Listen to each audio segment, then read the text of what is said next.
Plant ఏర్పాటుకు కావలసిన అన్ని వసతులు వనరులు కడప జిల్లాలో ఉన్నాయి. తులసిరెడ్డి కడప జిల్లాలో సెయిల్ ఆధ్వర్యంలో స్టీల్ ప్లాంట్ ఏర్పాటు చేయాలని కాంగ్రెస్ సీనియర్ నేత తులసిరెడ్డి డిమాండ్ చేశారు. రాయలసీమ ప్రాంతంలో నిరుద్యోగ సమస్యను పరిష్కరించేందుకు కాంగ్రెస్ రాష్ట్ర విభజన సమయంలో చట్టంలో చేర్చిందన్నారు. ఏపీలో 2014-19 ఎన్నికల్లో కాంగ్రెస్ అధికారంలోకి వచ్చి ఉంటే స్టీల్ ప్లాంట్ పూర్తయ్యేదన్నారు. అన్ని వనరులు ఉన్నాయని, ఎన్డీఏ ప్రభుత్వం చిత్తశుద్ధి ఉంటే స్టీల్ ప్లాంట్ నిర్మించాలన్నారు. అంగట్లో అన్నీ ఉన్న అల్లుని నోట్లో శని ఉంది అన్నట్టుంది. కడప జిల్లాలో రాయలసీమలో నిరుద్యోగ యువత పరిస్థితి.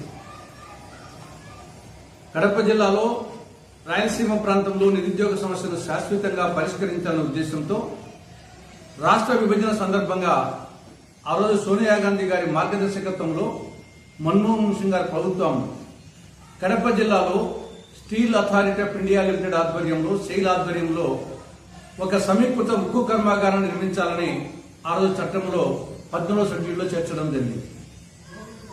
కాంగ్రెస్ పార్టీ అధికారంలోకి వచ్చి ఉంటే 2014లో కానీ 2019లో కానీ ఈ పార్టీకి ఈ స్టీల్ ప్లాంట్ సెయిల్ ఆధ్వర్యంలో ఎప్పుడో పూర్తి అయి ఉండేది. కడప జిల్లాలో రాయలసీమలో నిరుద్యోగ సమస్య శాశ్వతంగా నివారణ పరిష్కారం అయింది.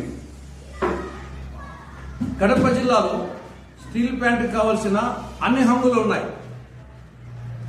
భూమికి సంబంధించి కావాల్సినంత భూమి ఉంది. చెమ్మలమడుగు పరిసర ప్రాంతాల్లో కడప జిల్లా కొప్పర్తి వద్దన.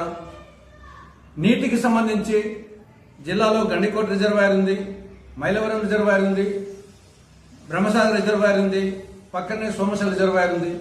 కాబట్టి నీటికి ఇబ్బంది లేదు. ఇక రవాణా సౌకర్యానికి సంబంధించి రోడ్డు సౌకర్యం, రైలు సౌకర్యం, విమాన సౌకర్యం, కృష్ణపట్నం వద్ద వచ్చేసి ఈ యొక్క జల రవాణా గుడక. కాబట్టి రవాణా సౌకర్యానికి అన్నీ ఉన్నాయి. విద్యుత్ శక్తికి సంబంధించి జిల్లాలోనే ఆర్టీపీపీ ఉంది. ఇక ముడిసరుకు సంబంధించి జిల్లాలో కావలసినంత సున్నప్రాయి ఉంది, కావలసినంత డోలమైట్ ఉంది.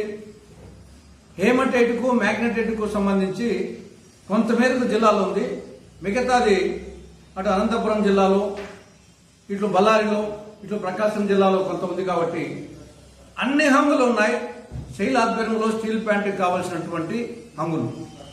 కానీ కేంద్రంలో బీజేపీ ప్రభుత్వానికి చిత్తశుద్ధి లేకపోవడం, రాష్ట్రంలో ప్రాంతీయ పార్టీ లేనటువంటి తెలుగుదేశం పార్టీకి, జగన్ పార్టీకి ఆ సామర్థ్యం లేకపోవడం, వాటి చేతగానితనంతో 10 సంవత్సరాలైనా కానీ ఇది ఇప్పటి వరకు దీనికి నోచుకోలేదు. ఎక్కడ వేసిన గొంగలు అక్కడైనా సందంగా ఉంది. ఇటీవల కేంద్ర ప్రభుత్వం ఇది సాంకేతికంగా, ఆర్థికంగా సాధ్యం కాదని చెప్పేసి పార్లమెంటుకు లిఖితపూర్వక సమాధానం ఇచ్చింది.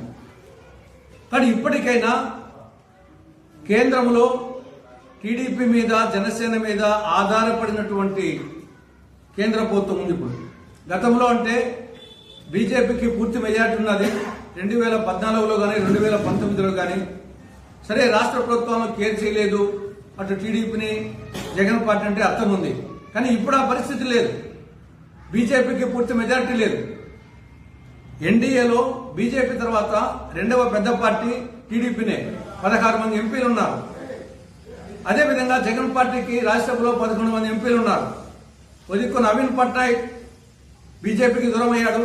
కాబట్టి రాజ్యసభలో అటు జగన్ పార్టీ ఎంపీల అవసరం ఉంది, లోక్సభలో టీడీపీ, జగన్ పార్టీల అవసరం ఉంది. కాబట్టి ఇప్పుడు ఖచ్చితంగా సాధించుకునే అవకాశం వచ్చింది.